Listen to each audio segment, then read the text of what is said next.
tal? ¿Cómo están amigos y amigas de esta comunidad? Como cada 15 días, las charlas con Luis Guillermo Hernández. Y en esta ocasión vamos a aprovechar la oportunidad, mi querido Luis Guillermo, para hablar sobre esta oposición, una oposición que este fin de semana, este domingo, está marchando, ya marchó rumbo a la ciudad, rumbo al Instituto Nacional Electoral, ya mostró su presión, ya dijeron que tienen que echar para atrás la mayoría calificada de Morena. ¿Por qué? Porque todos los votos valen igual, porque a final de cuentas la sobrerepresentación se acordaron que es ilegal y por lo tanto dicen no puede haber una mayoría calificada de Morena. Pero además de todo esto, también reaccionaron de manera verdaderamente histérica cuando se anunció una invitación protocolaria a Vladimir Putin, de una forma que incluso Germán Martínez dijo, si invitan a Putin, nosotros no vamos a la toma de posesión de Sheinbaum. En fin, mi querido Luis Guillermo, una oposición siempre tan particular la que tenemos, que parece que no superaron el año 2018 y no van a superar el 2024. ¿Cómo estás, querido? Un gusto, querido Jesús, un gusto darte a ti, también a la audiencia de tu canal. Te agradezco mucho la oportunidad de platicar, sobre todo en este día en que la oposición, pues mira, yo quiero ser justo siempre en el análisis y me gustaría poder hablar de una oposición pues sólida, una oposición con una directriz clara, con una y definida, pero lo que vemos, lo que vimos hoy, lo que hemos visto a lo largo de estas semanas, no me deja ninguna duda que demostró su ineficacia, su ineficiencia y su improductividad a partir de 2018 y que solo le ha acarreado el desprecio popular, la desconexión total con sus propias bases y la incapacidad de construirse un ámbito político, social, desde el cual pueda generar una plataforma atractiva para el electorado. La oposición se repite a sí misma, repite la receta de 2018 y no solo no toma nota de sus gravísimos traspiés de estos últimos 6 años, sino que además persiste neciamente, tercamente, que es el camino correcto. Pretender, mi querido Jesús, que la realidad se va a ajustar a sus caprichos solo porque así se ajustó durante muchos años en que tuvieron el poder, es no entender lo que pasó en las urnas en 2018 y lo que pasó en las urnas en 2024. Permitirse ser encabezados por las mismas voces, por los mismos rostros que ya demostraron su ineficacia, su inexperiencia y su incapacidad de liderazgo y de visión de futuro, es pretender volver a tropezar con la misma piedra. Ni Claudio X González, ni Marco Cortés, ni la ronflada perredista, ni lo que queda del PRI pueden ofrecer, así como están, nada, absolutamente nada, al pueblo de México. Y asumir que una oposición 30 con estos personajes sea posible es la mayor de las catástrofes para, para la oposición, pero sobre todo la mayor de las catástrofes para la sociedad mexicana que genuinamente está buscando una representatividad que no encuentra en la cuarta transformación. Sí, porque a final de cuentas, querido, uno de sus argumentos, que a mí te soy honesto, me parecieron verdaderamente, y perdón que lo califique, patéticos, es cuando nos dicen Morena no representa una mayoría y no la representa porque hubo 40 millones de mexicanos que no salieron a votar ese día. Entonces, como esos 40 millones no votaron, por lo tanto, no vale. O sea, prácticamente Morena no tiene esa mayoría, lo cual a mí me parece un argumento de verdad sumamente bajo, pero que además, como bien señalas, es una oposición que ni siquiera logró convencer a ese porcentaje de mexicanos y mexicanas que por diferentes razones, que no se sabe realmente por qué, decidieron quedarse en su casa, ya sea porque no estaban interesados en política, ya sea porque nadie los convenció de salir a votar, ya sea que porque ya no existen o no se ha actualizado bien el padrón, no lo sé. Lo que sí sé es que la oposición no logró despertar ese interés, no logró despertar ese compromiso por parte de esa población que no es parte de una simpatía hacia Morena, pero decidió mejor no votar que apoyar a una opción como Xóchitl Gálvez en un momento dado. Y ahí te das cuenta cómo tendrían que empezar a entenderlo, tendrían que ser más autocríticos para comprender que ellos no representan a la mayoría del pueblo de México, que representan una minoría que durante décadas, querido, se robaba elecciones, pero de que ahí que las supiera ganar, pues hay una distancia enorme. Por eso me parece que para ellos es muy normal violentar la Constitución. Ahí está la ley, dicen, pues la podemos pasar por alto, la podemos interpretar como queramos, porque es su comportamiento regular, ¿no? Me parece, coincido contigo, me parece absolutamente lamentable que su principal argumento hoy, que estamos prácticamente a un par de meses de que comience el nuevo gobierno, sea el asunto de la representación parlamentaria en el Congreso, la sobrerepresentación que ellos denominan la sobrerepresentación partidista en las cámaras y la presencia de espacios plurinominales tanto en el Senado como en la Cámara de Diputados, porque eso significa que están completamente anclados en lo inmediato, sobre todo en lo utilitario, las posiciones, los cargos, los puestos, las curules, los espacios desde los cuales pelear. Y no están enfocados en lo que tendría que ser urgente.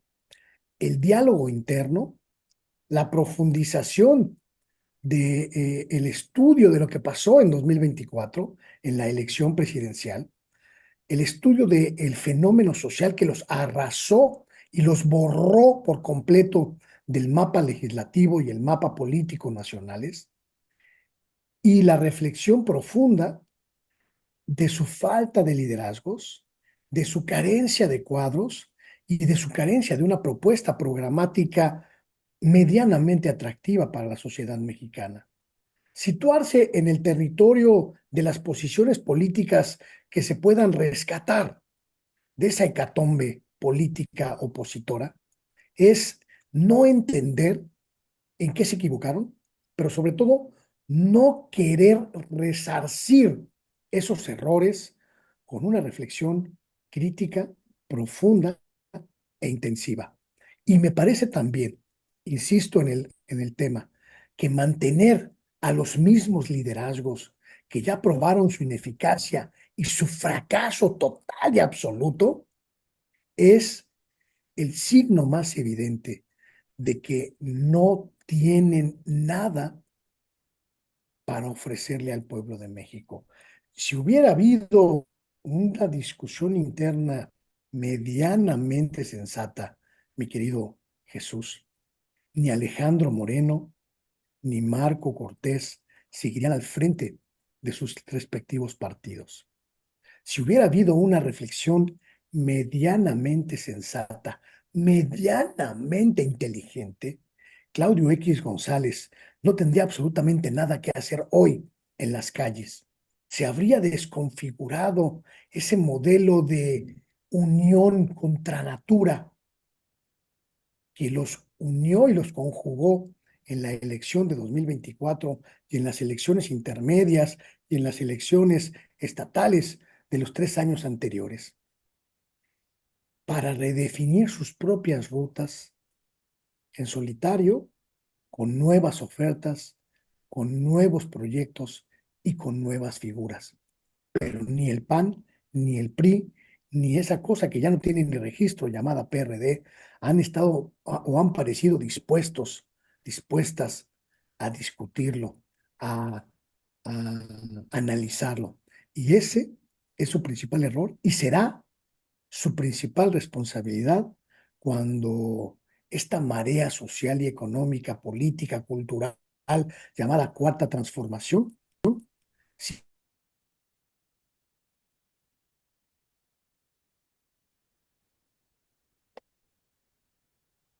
Efectivamente, querido Luis, como bien lo señalas, una marea que ellos han querido transformar, que han dicho la marea rosa, cuando en realidad la marea fue guinda en todos los sentidos. La marea fue guinda, la que salió ese 2 de junio a las calles, cansada de las ofensas, cansada de los vituperios, cansada de la forma en cómo buscaron ese voto, porque aparte esa es otra de las cosas que parece que se les olvida. Y a eso voy con este punto, querido. Yo los bauticé, bueno, yo no, sino que lo retomé de lo que mencionó Andrés Manuel López Obrador, los chimoltrufios de la política, ¿no? O sea, como digo una cosa, digo otra y a final de cuentas hago lo que hago otra, ¿no? Y a mí eso es parte de lo que me sorprende mucho, te soy honesto, cuando de repente nos dicen, ya no funciona la sobrerepresentación, ya esa ley que está ahí, pues ya no sirve. Para mí, además del berrinche de la derrota, marca una oposición que no respeta la democracia, que no respeta al votante, que no respeta las instituciones como tales. Una oposición que está completamente rebasada y una oposición tan incongruente, pero tan incongruente que caray, hoy su principal orador fue Leonardo Valdés Zurita, hermanos, a Leonardo Valdés Zurita que validó una elección que todos vimos cómo se la robaron o cómo la compraron con las famosas tarjetas Monex y que sin embargo aparece Guadalupe Acosta Naranjo diciéndonos, pues es que Leonardo Valdés Zurita es una referencia, es un ejemplo. A mí me parece que están estancados ya en sus propios problemas, en sus propios defectos, y yo no veo por dónde, querido Luis, te soy honesto, yo no veo que esta oposición vaya a poder progresar hacia algo mejor, progresar hacia alguna opción realmente, no por el PRI y el PRD que están fuera de la contienda, pero sí una opción de gobierno por parte de Acción Nacional. Y para mí la oposición dura, lo comentábamos tú y yo ya en otras ocasiones, va a salir del propio Morena porque no veo ni siquiera a Movimiento Ciudadano asumiendo ya ese compromiso, ¿no? Fíjate, podríamos aventurarnos, aquí tú y yo entre cuates, y que la gente que nos ve esté de testigo de esta irresponsabilidad analítica, pero tú y yo podríamos aventurarnos ahorita que estamos en agosto del 2024, a abrir el abanico de posibilidades para 2030 y todas, absolutamente todas las figuras que hoy podrían significar algo de cara a 2030 están en Morena, están en la Cuarta Transformación. Y no hay una que medianamente tenga posibilidades en los ámbitos del PRI o del PAN o de lo que queda del PRD. Y eso significa dos cosas gravísimas para ellos, dos noticias terribles para ellos. Una, que no tienen una cantera de cuadros de la cual echar mano para su renovación, que no tienen liderazgos ni siquiera en ciernes que les permitan aspirar medianamente a la reconstrucción, a la reorganización, a la reconstitución de cara al desafío de los próximos 6 años, pero sobre todo que no están dispuestos, que no han estado dispuestos a ceder espacios para los rostros nuevos, para los rostros emergentes de sus propias filas partidistas. Si tú y yo jugamos a el adivino, te puedo dar 5 nombres de figuras que podrían en 2030 significar algo, incluso ni siquiera morenistas, pero ninguna es del PRI, ninguna es del PAN, ninguna es de lo que queda del PRD.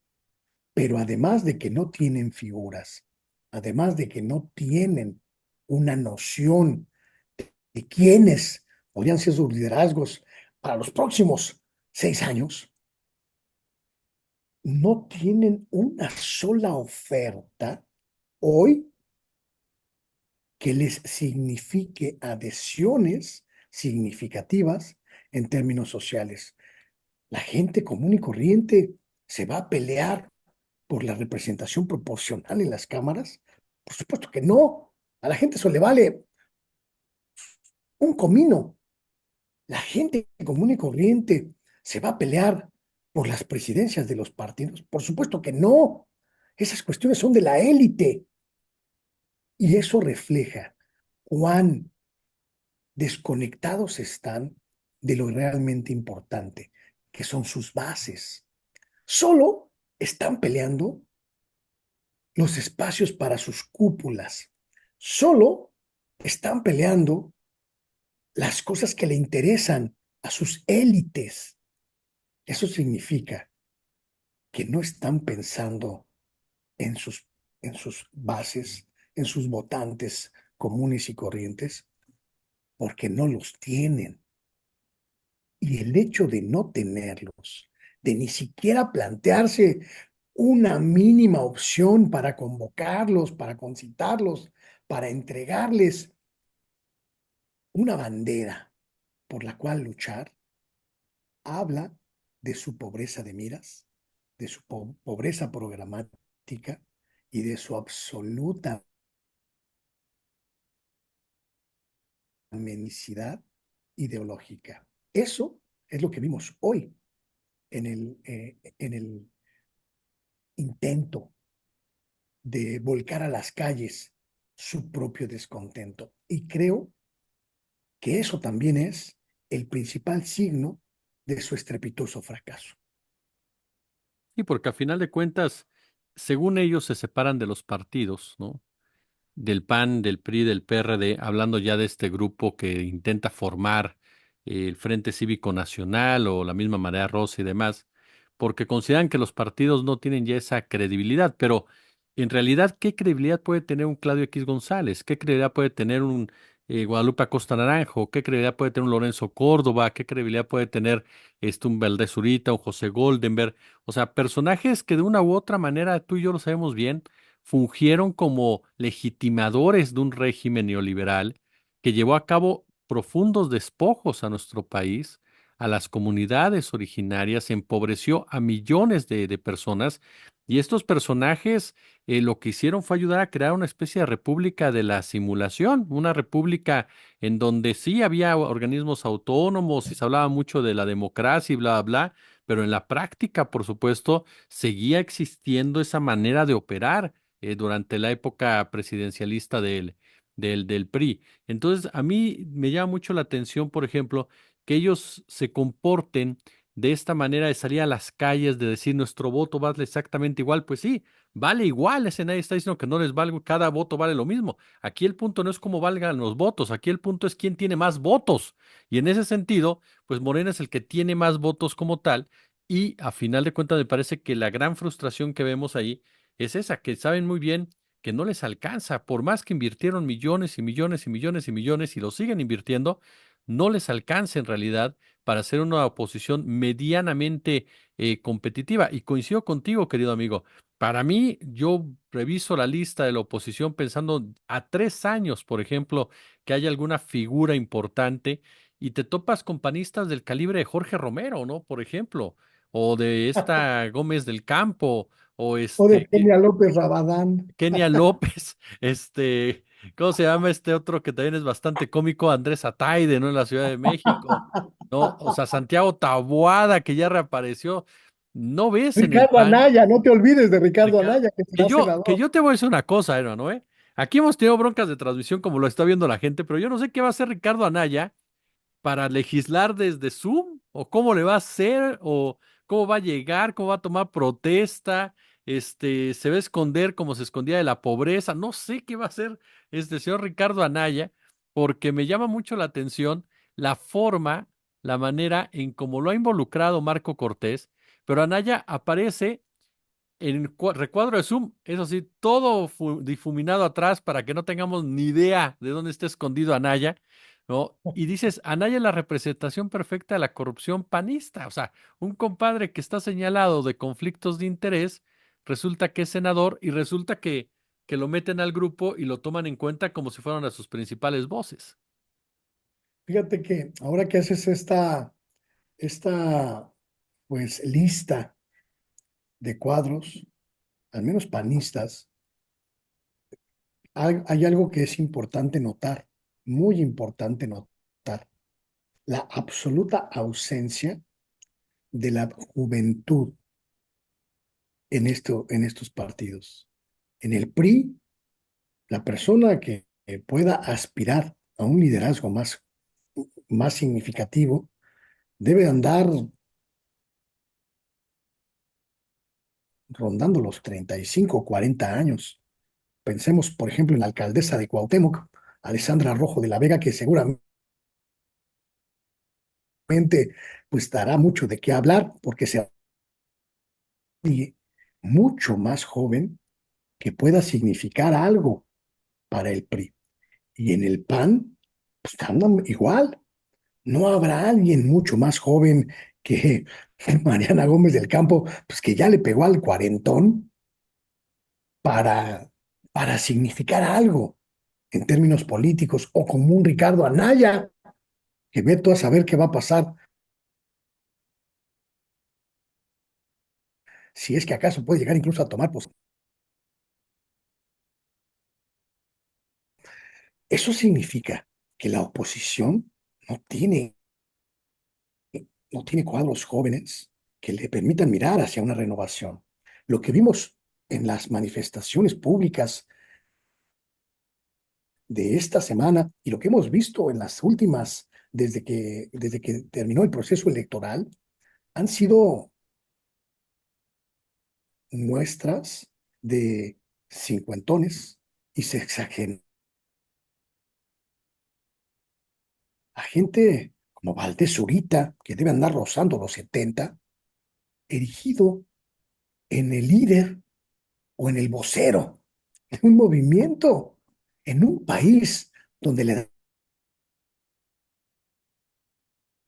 edad promedio no supera los 28 años. Eso quiere decir, mi querido Jesús, muchísimo para la oposición, muchísimo en términos simplemente demográficos. Y eso creo que nadie en el PRI, en el PAN, en el PRD lo está leyendo con sensatez, ni lo está leyendo con mirada crítica.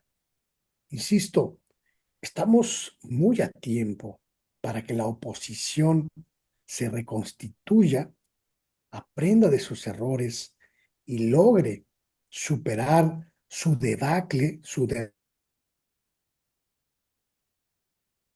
derrumbe de 2024. Pero no será con las trampitas, no será con la maña con la que se hicieron de las mayorías cuando tenían la posibilidad, y no será con los trucos de interpretaciones tergiversadas de las leyes electorales, de las leyes eh, políticas.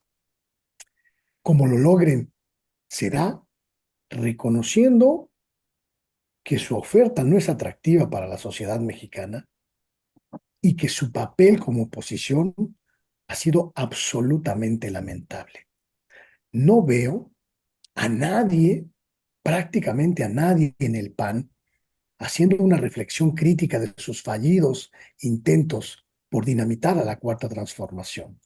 Y no veo a nadie en el PRI haciendo una reflexión profunda sobre sus fallidos intentos de constituirse como una oposición sólida en el país. Y creo honestamente que tienen muy poquito tiempo de aquí, este Congreso de que será mayoritariamente morenista, para hacerlo. Así que el reloj contra ellos está corriendo inexorablemente y amenaza con aplastarlos definitivamente. Totalmente de acuerdo, me quedo Luis Guillermo. Ahí tiene usted las charlas con Luis Guillermo Hernández cada 15 días en este canal. Me quedo Luis Guillermo, yo como siempre te agradezco, amigo. Sé que estás haciendo un gran trabajo allá en San Luis, de lo cual nos vas a sorprender próximamente. E invitar a toda la comunidad a que le den like, por supuesto, le den me gusta, compartan, se suscriban al canal de Luis Guillermo Hernández aquí en YouTube, por supuesto, Oficio de Reportero, que siempre es una emisión que vale muchísimo, pero muchísimo la pena, mi querido Luis. Querido amigo, muchísimas gracias por la oportunidad de acercarme a tu audiencia, a tu espacio, a tu gente.